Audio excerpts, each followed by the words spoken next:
Frode Haugland of Norway is a hurdle to be overcome.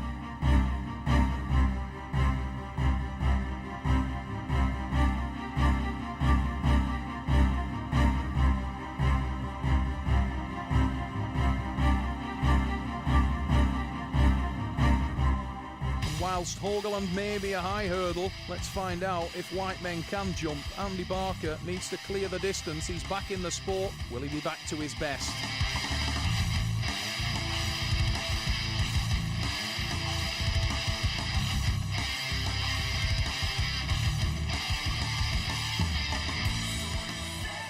Here we go. Wise grip Andy Barker, nearest to Richard Poole with the wrist on this occasion, and that will give him a slight advantage because he may be able to gain additional height on the index finger, and straight away you can see it. Look how high Andy Barker's index finger, when we get that shot again you'll see it there, right behind that index finger knuckle of Haugland, and it's unsettling Haugland straight away.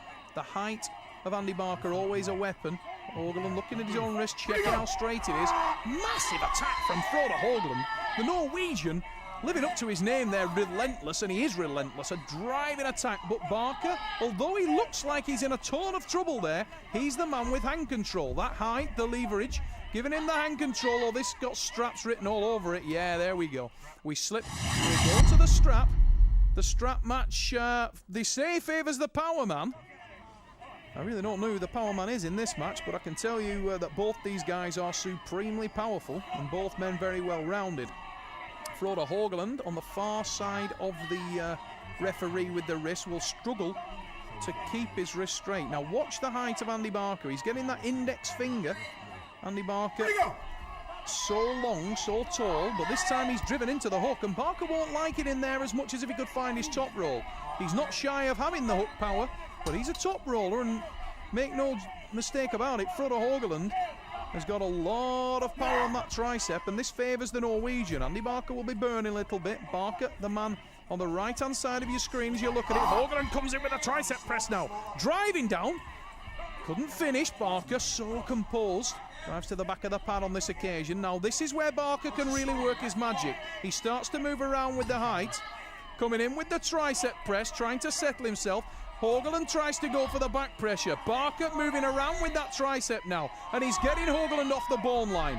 Barker driving down, starts to make his move. This is excellent arm wrestling, and wise grip Andy Barker. On the replay you can see, dug himself out of a hole. Comes around with the tricep, very settled. There's the hand movement, and now he gets on top of the match. Frode Haugland tries to top, he comes off the bone line. Barker takes the first pin. Andy Barker with the win and first blood, and the confidence barometer will go through the roof now, and we might see him get to work a little bit better. Andy's such a cerebral athlete. You can see on the close-up shots there, thinking his moves, watching the hand and wrist of his opponent. This time he flips the top, he's over the hand now, and Haugland there going for a counter reversal. But Barker with the huge hand and leverage advantage is now absolutely dominant. Takes the hand control, and Barker won't be in any hurry to finish the match from there. He'll let Frode burn his own wrist out, very experienced. We slip, we will go to the strap. You could see how relaxed Andy was there once he got hold of the hand, and that's the experience shining through. Once he's got hand control, he doesn't need to rush to finish, and he'll let relentless Frode Haugland be as relentless as he wants, as long as his wrist is blasted open, because he's going to get no change from there. Huge hit from Haugland. Andy Barker collects, gets to the back of the pad. That's the post. Now he can work off his lat now and keep the pressure backwards into the lower fingers of Frode Haugland, and this time he has the advantage that he can use the strap. However, so does the Norwegian, and Haugland is very, very tight. Now Andy Barker will be thinking about his bone line, and he was there and clearly gave that one up at the base. You can see him looking, he doesn't look too stressed because he's thinking, can I get this guy off his arm, or is it going to be too much aggravation? I think it is. Let's let it go. Andy Barker there still looking relaxed. Didn't get what he wanted. 1-1 Haugland. The relentless approach pays off. And believe me, this Norwegian is no joke. Very, very strong young man, and a guy who's going to be a very big hurdle for a lot of arm wrestlers in this weight division. Andy Barker in control of the hand as usual. Total dominance on there, but look at the commitment from Frode Haugland, he popped out. I've never seen that move attempted. He popped out there and tried to double back on his own hand and does it again, but this time he's fallen into an absolute bear trap. Barker now all over his wrist and hand. Frogler dumps it. It's a foul given to Frode Haugland for the body contact. Let me start them. Haugland on the left of the screen as you look at it, and already he's struggling with the leverage and the size of Andy Barker.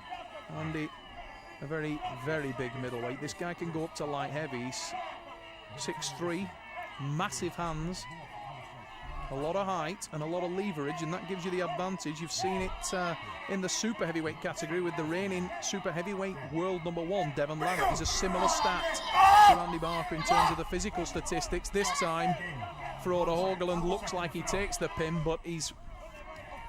I think the outcome of that match was probably in favour of Andy, if anything, because Andy looked like he got caught out there. It looked, if anything, like he missed the goal. Haugland landed on him with the shoulder, looked like he'd taken the pin, but actually double foul. It was body contact, his second foul, and the pin goes to Barker. But Andy will take those all day. That's another foul from Haugland, and he does need to watch that elbow. What's happening there is Andy Barker's back pressure is very significant, and as Frode jumps in, his own weight comes off his elbow, and Andy is jarring his elbow in the air. Now that's Frode's problem to deal with. He needs to keep the weight down hard on that elbow. Unfortunately, in doing that, he allows Andy to hit his hand, and that's exactly what Barker wants, and this time he capitalises on it. Reverses the hand of Haugland again. Haugland doesn't worry about it, dives straight in with the shoulder. You can see how intense the Norwegian is, driving down, and Andy's looking at him and saying, there is no way you're going to pin me from there. This one's definitely going to go into the straps at best. And if he pops back up, Andy does take control of it. Now he starts to roll. And Andy, again, taking his time. He's not exerting himself there, so he's just ruining Haugland's wrist. Look at the concerted effort. Bouncing on the wrist there. No effort to pin Haugland there. If he wanted to pin Frode, he would come in, take a better grip on the wrist and finish the match. But he doesn't want to do that. He just wants to write him off and ruin his piano playing career for the rest of his natural life.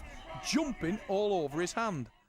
We go into the strap match, and Frode Haugland's hand will be full of blood and inflated.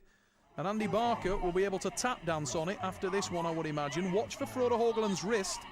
I'm sure the wise man will blast it wide open. Huge advantage. The pendulum swings to Barker, and there goes the wrist of Haugland. You have to admire the Norwegian, though, because his arm is rock strong. Andy Barker dug in, conserving energy, leaving the back pressure to do the work. You can see the whitening around the elbow joint of the UK athlete. He starts to move behind his arm now, but Haugland with a counter. Frode Haugland is absolutely blasting into Andy's arm. Andy comes across with the tricep, bone line attack, and there's the win. Barker takes the pin, and he's in command now. Andy Barker knows he can't lose the match. Been a very, very good showing. Barker been out of the sport for about 18 months. Had a beautiful little girl, Taryn, and she's definitely been bred from arm wrestling stock. Andy's wife, Elaine Barker, former world champion, and Andy himself, multiple world championship silver medalist, multiple international open champion, British Open and British International Open champion. He's blasted the hand of Haugland wide open again. And he's again using that bouncing technique, the back pressure. Haugland knows he can't win from there, but he doesn't want to let the match drop with his arm in a losing position.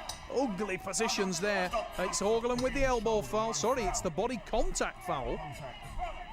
And that's unfortunate for Haugland, actually, because he didn't look like he was going to use his body to press down. A very unfortunate call for the guy. I think it's just that Andy Barker's hand is so long that as he started to use the front pressure into the match, to get more of an advantage on Haugland's wrist. There was some contact there, but I really don't think it was intentional from Frode Haugland.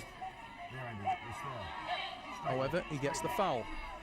And this will give Andy the advantage that Frode may be a little bit tentative now. He doesn't want to give another double foul. He's already lost one with the red card. Huge hit Barker there. Blasts it to the pad. And the wise man with a massive attack. And he'll like that one. We watch it on the slow-mo. Hammer time. That one goes straight to the pad. And if you were asleep in the audience, that one will have woken you up, because Andy just blew the roof off. Tremendous pin from the UK athlete. And that seals the deal for Andy Barker. It's a win in the bag, and that should relax him, because that is a good win. It's an excellent scalp. He's the man with the experience. He's the more renowned arm wrestler of the two, but it is without question Frode Haugland's a massive hurdle for anyone in this weight class. This guy is for real, and Andy Barker has jumped all over him here in the Iron Curtain tournament, and he's doing again on this occasion. When the arms slip apart, remember, the 2-inch nylon strap goes around the hands and the wrists of the arm wrestlers. And Andy, you can see, is a different athlete now. He's taken his focus away a little bit, but he's quite relaxed at this point. Points mean prizes in this game, and at the end of the day, once you've got the win, it doesn't matter too much. It's all about making sure that you get to the 3 mark and then that one more on the board, and Andy can relax, take his foot off the gas a little bit. Not that he'll look past Frode, because Haugland remains dangerous. You could see the relentless attack of the Norwegian on that last hit. Watch for something big from Haugland. He's loading up. He's using a lot of height in that setup. You can see both men going for something big, and Haugland's dived in with the shoulder. He's got the ball line advantage and deservedly gets that one. There it is. The pressure on the start was the ticket for Haugland. Takes it. Frode with the pin. What a